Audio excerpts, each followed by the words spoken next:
หาที่ใหญ่ที่สุดอยู่ในโลกใบนี้คือความตายทุกคนจะตั้งคำถามว่าความตายเกิดมาจากไสล่ะสาเหตุของการตายเกิดมาจากความเจ็บปวดแล้วความเจ็บปวดเกิดมาจากไสความเจ็บปวดเกิดมาจากเจ็บปวดทางจิตใจและเจ็บปวดทางร่างกายการเจ็บปวดทางจิตใจและร่างกายเกิดมาจากไสเกิดมาจากปัญหาที่เฮ็ดให้เครียดแล้วความเครียดล่ะเกิดมาจากไส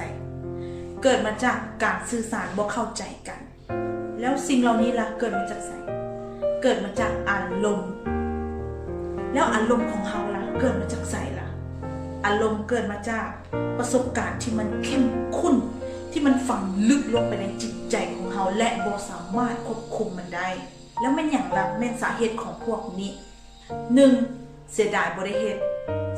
2. อดีตที่บ่ดีที่ผ่านมาแล้วเฮายังเก็บไว้อยู่ฉะนั้นสิ่งเหล่านี้แหละเฮาต้องได้แก้มันแก้ในไรสิ่งที่เฮาเสียดายแล้วบ่ได้เฮ็ดนั่น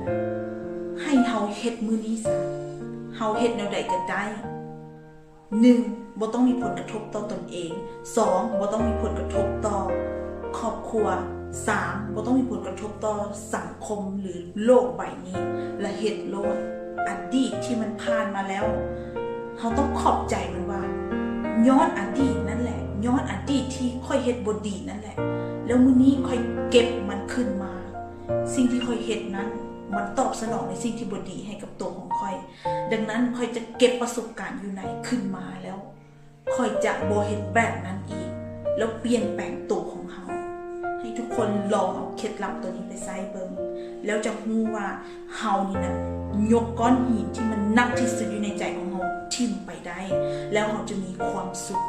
ฉะนั้นมื้อนี้โค้ชปากขอลาทุกคนไปก่อนขอให้ทุกคนจงสุขกายสุขใจดัง